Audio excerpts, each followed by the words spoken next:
Jaya plus செய்திகளுக்காக உமா சிவகுமார். நான் உள்ளரங்கில் தனியாக இருப்பதால் முகக்கவசம் அணியவில்லை. நீங்கள் வெளியே செல்லும் போது கட்டாய முகக்கவசம் அணிந்து செல்லவும். விரிவான செய்திகளை பார்ப்பதற்கு முன்பாக தலைப்புச் செய்திகளை பார்க்கலாம். சென்னை ஆரியபுரத்தைச் சேர்ந்த மருத்துவர் சுப்பையா கொலை வழக்கு 7 பேருக்கு தூக்கு, 2 ஆயுள் தண்டனை விதித்து நீதிமன்றம் பரபரப்பு தீர்ப்பு.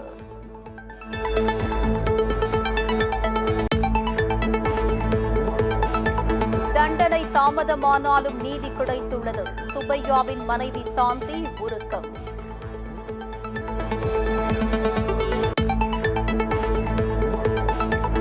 ஒலிம்பிக் ஆடவர் மல்யுத்த போட்டி 86 கிலோ எடைப்பிரிவில் அமெரிக்க வீரர் டேவிட் டெய்லரிடம் தோல்வியடைந்தார் தீபக் புனியா.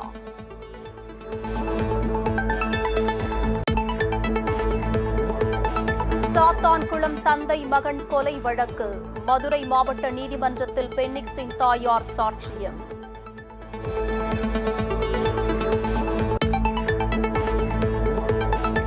திரிணாமுல் காங்கிரஸ் எம்பிக்கள் 6 பேர் சஸ்பெண்ட்.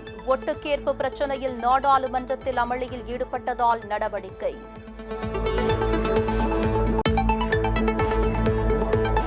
தமிழக அரசின் பொது பட்ஜெட் வரும் 13ஆம் தேதி பேரவையில் தாக்கல். சட்டப்பேரவை செயலாளர் அறிவிப்பு.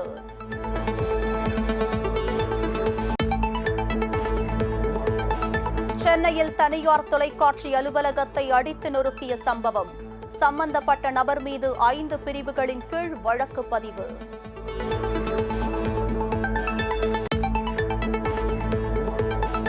சென்னை மதுரவாயல் சர்வீஸ் சாலையில் சினிமா படப்பிடிப்பு குடோனில் பயங்கர தீ விபத்து. கொழுந்துவிட்டு தீ எரிவதால் அணைக்கும் பணிகள் தீவிரம்.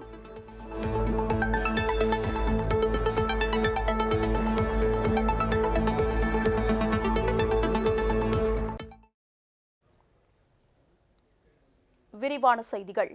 ஒலிம்பிக் ஆடவர் மல்யுத்த போட்டியின் 57 கிலோ எடைப்பிரிவில் இந்திய வீரர் ரவிக்குமார் தாஹியா இறுதிப் போட்டிக்கு முன்னேறியுள்ளார். இதனால் இந்தியாவுக்கு மேலும் ஒரு பதக்கம் உறுதியாக இருக்கிறது.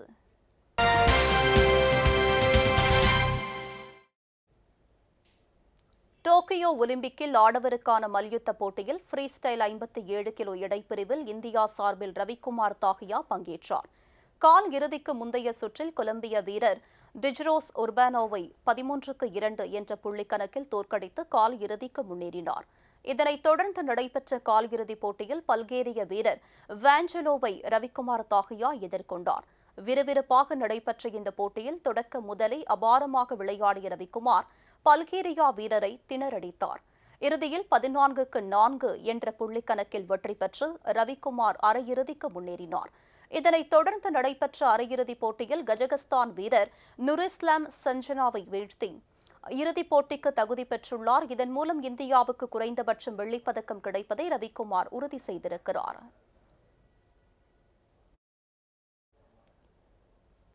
ஒலிம்பிக் ஆடவர் மல்யுத்த போட்டியின் 86 கிலோ எடைப்பிரிவில் அரையிறுதிப் போட்டியில் இந்திய வீரர் தீபக் புனியா தோல்வியடைந்தார். டோக்கியோ ஒலிம்பிக் ஆடவர் மல்யுத்தத்தில் ஃப்ரீ ஸ்டைல் 86 கிலோ எடைப்பிரிவில் இன்று காலை நடைபெற்ற காலிறுதிப் போட்டியில் இந்திய வீரர் தீபக் புனியா சீன வீரர் லின் உசைனை எதிர்கொண்டார். விறுவிறுப்பாக நடைபெற்ற இந்த போட்டியில் தீபக் புனியா அபாரமாக விளையாடி சீன வீரரை திணறடித்தார். இறுதியில் 11-0 என்ற புள்ளிக்கணக்கில் எளிதாக வென்று அரையிறுதிக்கு முன்னேறினார். இதனைத் தொடர்ந்து நடைபெற்ற அரையிறுதிப் போட்டியில் அமெரிக்க வீரர் டேவிட் டெய்லருடன் புனியா போட்டியிட்டார். அதில் 10-0 என்ற புள்ளிக்கணக்கில் தீபக் புனியா தோல்வியடைந்தார்.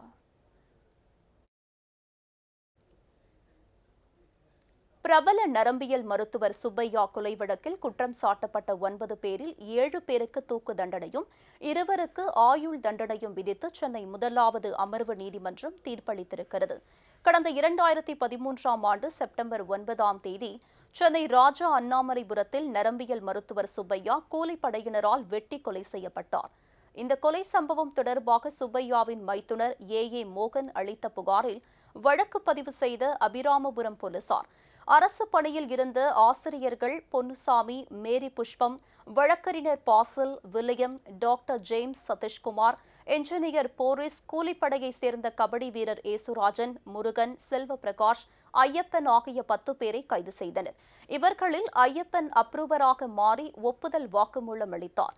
அனைத்து தரப்பு வாதங்களும் நிறைவடைந்ததை அடுத்து இந்த வழக்கை விசாரித்த சென்னை முதலாவது கூடுதல் அமர்வு நீதிமன்ற நீதிபதி அல்லி இன்று தீர்ப்பளித்தார். இந்த வழக்கில் அரசு தரப்பில் அனைத்து குற்றச்சாட்டுகளும் நிரூபிக்கப்பட்டுள்ளதால் குற்றம் சாட்டப்பட்ட 9 பேரும் குற்றவாளிகள் என்று தீர்ப்பளித்ததுடன் அவர்களுக்கான தண்டனை விவரத்தையும் அறிவித்தார். அதன்படி மேரி புஷ்பம், ஏசுராஜனுக்கு ஆயுள் தண்டனையும் மற்ற 7 பேருக்கு தூக்கு தண்டனையும் விதித்து உத்தரவிட்டார். 10 பேரில் அப்ரூவரான ஐயப்பனுக்கு தண்டனை விதிக்கப்படவில்லை.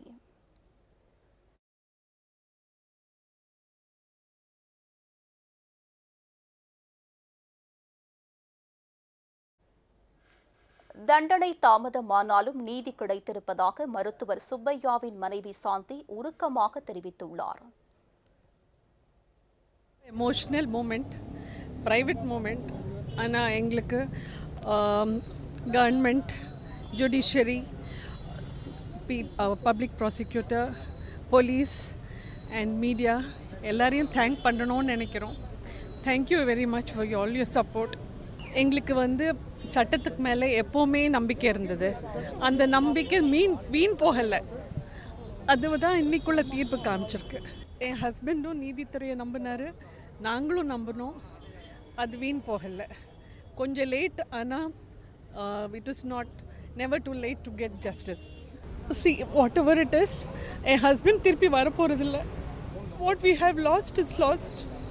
பட் இது போல் இன்னும் நடக்காமல் இருக்கிறதுக்கு இது ஒரு எக்ஸாம்பிளாக இருக்கும்னு நினைக்கிறேன்.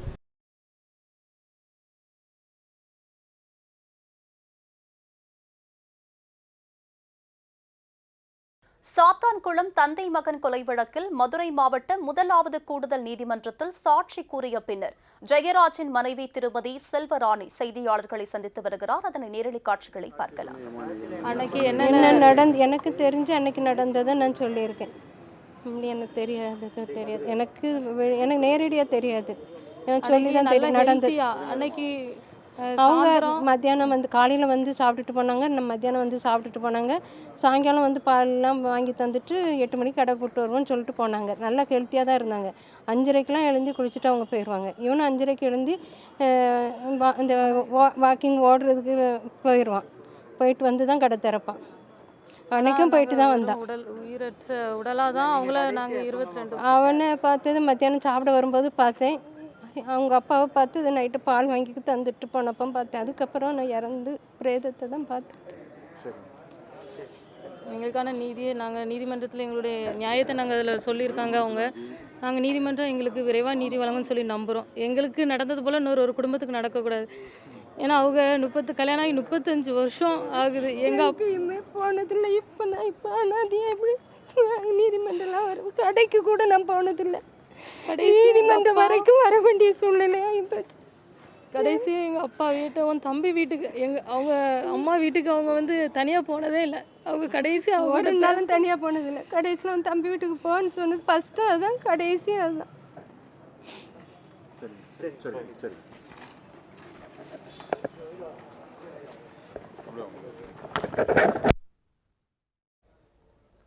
உயிரிழந்த ஜெயராஜ் மனைவி செல்வராணி செய்தியாளர் சந்திப்பில் பேசியதை நேரலையில் பார்த்தோம். தொடர்ந்து மற்ற செய்திகளை பார்க்கலாம்.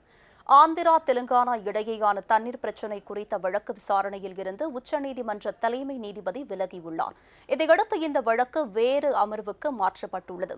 தெலுங்கானா அரசு குடிநீர் மற்றும் பாசனத்திற்கு தேவையான தண்ணீரில் உரிய பங்கை தரவில்லை என்று கோரி ஆந்திர அரசு உச்சநீதிமன்றத்தில் வழக்கு தொடர்ந்திருக்கிறது. இந்த வழக்கு கடந்த திங்கட்கிழமை விசாரணைக்கு வந்தபோது இரு மாநில அரசுகளும் மத்தியஸ்தம் செய்து பிரச்சினையை தீர்த்துக் கொள்ள தயாரா என்று உச்சநீதிமன்ற தலைமை நீதிபதி அமர்வு கேள்வி எழுப்பியது. இருதரப்பு வழக்கறிஞர்களும் தங்களது அரசுகளிடம் ஆலோசனை கேட்டு தெரிவிக்கவும் நீதிமன்றம் உத்தரவிட்டது. இந்நிலையில் இந்த வழக்கு உச்சநீதிமன்றத்தில் இன்று மீண்டும் விசாரணைக்கு வந்தது. அப்போது இந்த விவகாரத்தில் மத்தியஸ்தம் செய்து கொள்ள ஆந்திர அரசு சார்பில் ஆட்சேபம் தெரிவிக்கப்பட்டது. நீதிமன்ற விசாரணைக்கு இந்த விவகாரம் உட்படுத்தப்பட வேண்டும் எனவும் ஆந்திர அரசு தெரிவித்தது. இதையடுத்து மத்தியஸ்தம் செய்து கொள்ள தயாராக இல்லை என்றால் நாங்கள் அவ்வாறு செய்து கொள்ள நிர்பந்திக்க முடியாது என்று தலைமை நீதிபதி கூறினார்.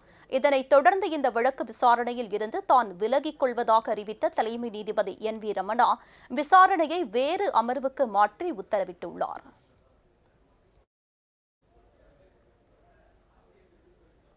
சென்னையை அடுத்த வானகரம் அருகே சினிமா செட் அமைக்கும் தனியார் நிறுவனத்தில் திடீர் தீ விபத்து ஏற்பட்டது. சென்னையை அடுத்த வானகரம் பகுதியில் மதுரவாயல் பைபாஸ் சர்வீஸ் சாலை அருகே சினிமா படப்பிடிப்புக்கு செட் அமைக்கும் தனியார் நிறுவனம் உள்ளது. இந்த நிறுவனத்தில் திடீரென்று தீ விபத்து ஏற்பட்டது. காற்றின் வேகத்தால் தீ அனைத்து பகுதிகளுக்கும் பரவியது. தகவல் அறிந்த சம்பவ இடத்திற்கு விரைந்து சென்ற தீயணைப்புத் துறையினர் தீயை அணைக்க போராடி வருகின்றனர். அப்பகுதி முழுவதும் கரும்புகை சூழ்ந்ததால் மக்களுக்கு கண் எரிச்சல் ஏற்பட்டது.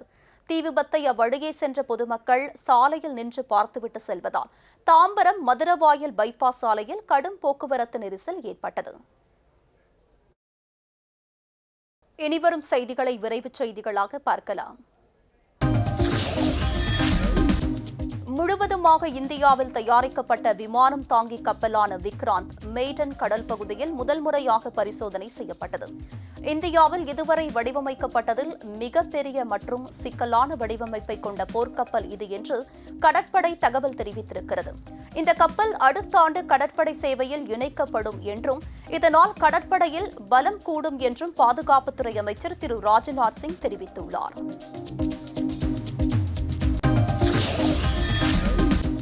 உலக புகழ்பெற்ற மதுரை மீனாட்சி அம்மன் கோவிலில் தேசிய பாதுகாப்பு குழு அதிகாரிகள் நேரில் ஆலோசனை மேற்கொண்டனர். இந்தியா முழுவதும் அச்சுறுத்தல் உள்ள நகரங்களில் உள்ள முக்கிய இடங்களை ஆண்டுக்கு ஒருமுறை நேரில் சென்று அங்குள்ள பாதுகாப்பு அம்சங்கள் குறித்து தேசிய பாதுகாப்பு குழு அதிகாரிகள் ஆய்வு செய்து அதன் அடிப்படையில் ஆலோசனை வழங்குவது வழக்கம். தேசிய பாதுகாப்பு குழுவினர் அளிக்கும் ஆலோசனைகளை பொறுத்து மீனாட்சி அம்மன் கோவிலில் பல்வேறு முக்கிய நடவடிக்கைகள் மேற்கொள்ள வாய்ப்பிருப்பதாக தகவல் வெளியாகியிருக்கிறது.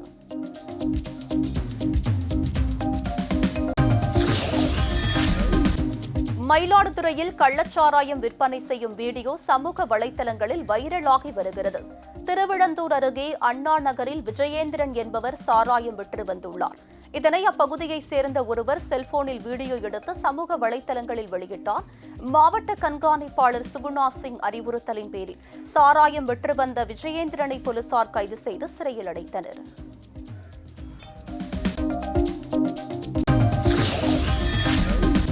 தூத்துக்குடி மாவட்டம் கோவில்பட்டி அருகே கிழவிப்பட்டி கிராமத்தில் அம்மா மக்கள் முன்னேற்றக் கழகம் சார்பில் தேவேந்திர குல சமுதாய மக்களுக்கு என்று பொது மண்டபம் கட்டிக் கொடுக்கப்பட்டது.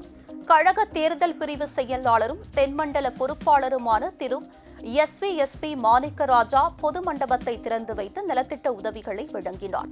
தூத்துக்குடி வடக்கு மாவட்ட செயலாளர் திரு சிவபெருமாள் உள்ளிட்ட கழக நிர்வாகிகள் கலந்து கொண்டனர்.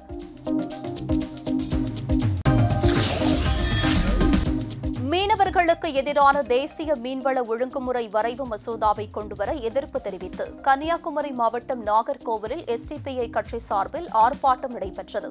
இந்த மசோதா மீனவர்களுக்கு பாதகமாகவும் கார்ப்பரேட் நிறுவனங்களுக்கு ஆதரவாகவும் இருப்பதாக கூறி மசோதாவை நிறைவேற்றக்கூடாது என மத்திய அரசை வலியுறுத்தி கோஷங்கள் எழுப்பப்பட்டது.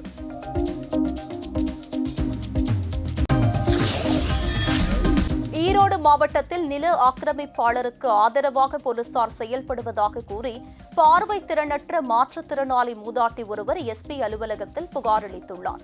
வெள்ளோடு அருகே பாறை வலசையில் வசிக்கும் மாற்றுத்திறனாளியான கண்ணம்மாள் என்பவரது வீட்டின் ஒரு பகுதியை பழனிசாமி என்பவர் ஆக்கிரமித்துள்ளார். இதுகுறித்து கண்ணம்மாள் வெள்ளோடு காவல் நிலையத்தில் புகார் அளித்துள்ளார்.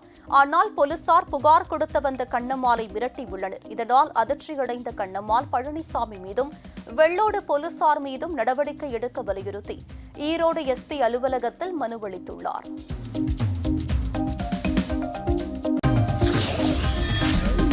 திருச்சி மாவட்டம் மணப்பாறை அருகே 50 அடி ஆழ கிணற்றில் நாயை இறக்கிவிட்டு சென்ற மர்ம நபர் குறித்த போலீசார் விசாரணை மேற்கொண்டு வருகின்றனர். துவரங்குறிச்சியில் மயானம் அருகே தனியாருக்கு சொந்தமான கிணற்றில் இருந்து நாயின் சத்தம் வந்து கொண்டே இருந்தது. இதை அந்த வழியாக சென்றவர்கள் பார்த்தபோது நாய் கிணற்றுக்குள் இருப்பது தெரியவந்தது. இதுகுறித்த தகவலின் பேரில் சம்பவ இடத்திற்கு வந்த தீயணைப்பு வீரர்கள் கயிறு கட்டி கிணற்றில் இறங்கி நாயை உயிருடன் பத்திரமாக மீட்டனர். மர்ம நபர் ஒருவர் கயிறு கட்டி நாயை கிணற்றில் இறக்கிவிட்டுள்ளது தெரியவந்தது.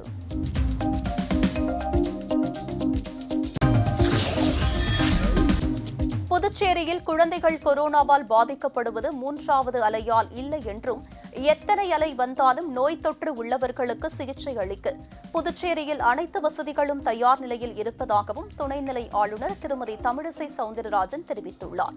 புதுச்சேரி ராஜீவ்காந்தி அரசு பெண்கள் மற்றும் குழந்தைகள் மருத்துவமனையில் நடைபெற்ற தாய்ப்பால் வார நிகழ்வில் கலந்து கொண்டபோது செய்தியாளர்களிடம் பேசுகையில் அவர் இதனை தெரிவித்தார்.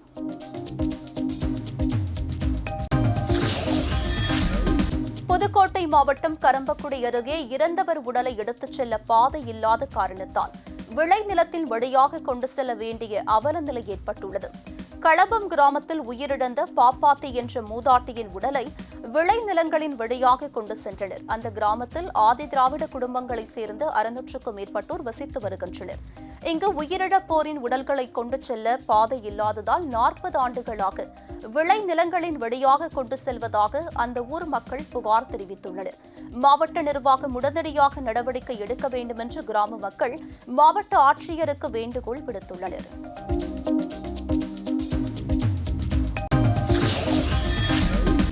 தனியார் தொலைக்காட்சி அலுவலகத்தை அடித்து நொறுக்கிய நபர் மீது போலீசார் 5 பிரிவுகளின் கீழ் வழக்கு பதிவு செய்துள்ளனர். சென்னை ராயபுரத்தில் உள்ள தனியார் தொலைக்காட்சி அலுவலகத்தை கோவை மாவட்டம் உப்பிலிப்பாளையம் பகுதியைச் சேர்ந்த ராஜேஷ்குமார் என்பவர் அடித்து சேதப்படுத்தினார். தனது தந்தைக்கும் தொலைக்காட்சி உரிமையாளருக்கும் உள்ள பகை காரணமாக தாக்குதல் நடத்தியதாக ராஜேஷ்குமார் போலீசாரிடம் தெரிவித்துள்ளார். இதையடுத்து போலீசார் அவர் மீது 5 பிரிவுகளின் கீழ் வழக்கு பதிவு செய்துள்ளனர்.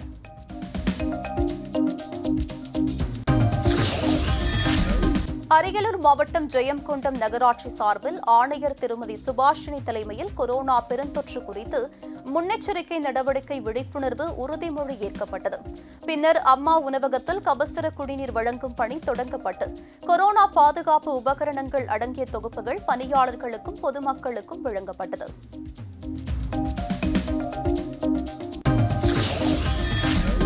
சென்னை பல்லாவரம் அருகே பம்மலில் பக்கத்து வீட்டில் விளையாடிக் கொண்டிருந்த 10 வயது சிறுமியை காணவில்லை என்று பெற்றோர் சங்கம் நகர் காவல் நிலையத்தில் புகார் தெரிவித்துள்ளனர். பக்கத்து வீட்டில் உள்ள சிறுவர்களுடன் விளையாடிக் கொண்டிருந்த பின்னர் கடைக்கு செல்வதாக கூறிவிட்டு சிறுமி சென்றுள்ளார். வேலைக்கு சென்று திரும்பிய பெற்றோர் மகளை காணாமல் அதிர்ச்சியடைந்தனர். அக்கம் பக்கத்தில் தேடியும் சிறுமி கிடைக்காததால் புகார் அளிக்கப்பட்டுள்ளது.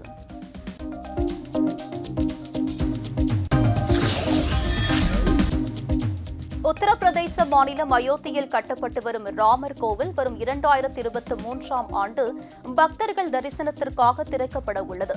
பாபர் மசூதி இடிப்பு வழக்கில் அயோத்தியில் உள்ள நிலத்தில் ராமர் கோவில் கட்ட உச்சநீதிமன்றம் அனுமதி அளித்தது. கடந்த ஆண்டு ஆகஸ்ட் 5ஆம் தேதி பிரதமர் திரு நரேந்திர மோடி அடிக்கல் நாட்டி கட்டுமான பணிகள் தொடங்கியது. 3 மாடிகள், 5 குவி மாடங்கள், கோபுரம், 360 தூண்கள் என பிரம்மாண்டமாக கட்டப்பட்டு வருகிறது. வரும் 2023ஆம் ஆண்டு இதன் தரைத்தளத்தில் பக்தர்கள் தரிசிக்க அனுமதி வழங்கப்படும் என்று தகவல் வெளியாகியிருக்கிறது. திருப்பூர் மாவட்ட அரசு தலைமை மருத்துவமனையில் தாய்ப்பால் வார விழாவையொட்டி தனியார் அறக்கட்டளை சார்பாக 110 குழந்தைகளின் தாய்மார்களுக்கு தட்டு, சங்கு, டம்ளர் உள்ளிட்ட தாய் சேய் சீர்வரிசை பொருட்கள் வழங்கப்பட்டன. இந்திரா சுந்தரம் அறக்கட்டளை, திருப்பூர் எவரெஸ்ட் ரோட்டரி சங்கம் சார்பில் தாய் சேய் சீர்வரிசை பொருட்கள் வழங்கப்பட்டன.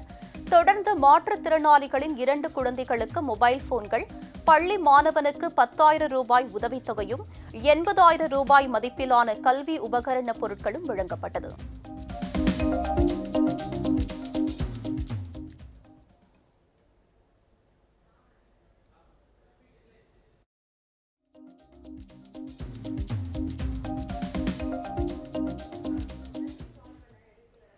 கொரோனா கட்டுப்பாடுகள் காரணமாக கோவில்களில் ஆடி மாத திருவிழாக்கள் நடத்த தடை விதிக்கப்பட்டுள்ளது.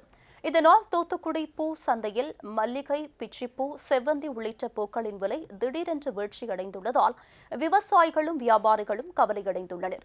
இந்த பூக்கள் கிலோ 200 ரூபாய் வரையே விற்பனையாவதாக வியாபாரிகள் வேதனை தெரிவிக்கின்றனர். மல்லிகைப்பூ சீசன் நல்ல சீசன் நேரம், ஆடி மாதம் நல்லா விலை போகும், நல்லா கோயில் கூட வேறு இருக்கிறனால இப்போ பார்த்தீங்கன்னா 150 ரூபாய்க்கு தான் போயிட்டுருக்கு. இங்கே திருவிழாவில் ஆடி திருவிழா இருக்குது, திருவிழா நல்லா விலை போகும். 400 500 போகிற நேரத்தில் இப்போ 150 ரூபா போயிருக்கு. ரொம்ப இதனால் விவசாயி பாதிச்சுட்டு வராங்க. லாக்டவுனால ரொம்ப பாதிப்பாக இருக்குது. தூத்துக்குடி பூ மார்க்கெட்டுக்கு வந்து பூ வந்து வாங்குறது வந்து ஆடி மாதம் வந்து விலைவாசி வந்து 500 1000 ரூபாய்க்கு விற்கும். இப்போ தூத்துக்குடியில் கொரோனா காரணத்தினால மாதா கோயிலும் மூட சொல்லிட்டாங்க, திருவிழா கிடையாது. கோயில் திருவிழாக்களும் இப்போ எங்கேயும் நடக்கிறது இல்லை. அதனால் பூக்கள் விலை ரொம்ப சௌரியமாகி போச்சு. விவசாயிகளுக்கு ரொம்ப பாதிப்பாக இருக்குது. 100 ரூபா 150 ரூபாய்க்கு கிலோ விற்றுக்கிட்டு இருக்கு. 500 1000 ரூபாய்க்கு விற்க வேண்டிய மல்லிகைப்பூ 100 ரூபா 150 ரூபாய்க்கு விற்கி.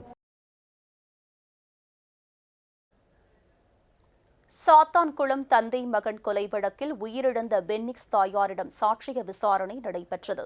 தூத்துக்குடி மாவட்டம் சாத்தான்குளத்தை சேர்ந்த வணிகர்களான ஜெயராஜ், பென்னிக்ஸ் இருவரும் கடந்த 2020ஆம் ஆண்டு ஜூன் 19ஆம் தேதி விசாரணைக்கு அழைத்து செல்லப்பட்ட நிலையில் காவல்துறையினர் தாக்கியதில் உயிரிழந்தனர். இருவர் உயிரிழந்தது தொடர்பாக எழுந்த குற்றச்சாட்டின் கீழ் தொடரப்பட்ட வழக்கில் சாத்தான்குளம் காவல் நிலைய ஆய்வாளர் ஸ்ரீதர், உதவி ஆய்வாளர்கள் பாலகிருஷ்ணன், ரகு கணேஷ், தலைமை காவலர் முருகன், காவலர்கள் முத்துராஜ், காவலர்கள் செல்லதுரை, வெயில் முத்து, தாமஸ், பிரான்சிஸ், சமயதுரை உள்ளிட்ட 9 பேரின் மீது சிபிஐ தரப்பில் குற்றப்பத்திரிகை தாக்கல் செய்யப்பட்டது. இந்த வழக்கின் விசாரணையானது இன்று மதுரை மாவட்ட 1வது கூடுதல் நீதிமன்ற நீதிபதி திரு பத்மநாபன் முன்னிலையில் விசாரணைக்கு வந்த நிலையில் 9 காவலர்களும் நேரில் ஆஜர்படுத்தப்பட்டனர். இதனிடையே வழக்கின் முக்கிய சாட்சியான ஜெயராஜின் மனைவியும் பென்னிக்ஸின் தாயாருமான செல்வராணி நீதிபதி முன்பாக சாட்சியமளித்தார்.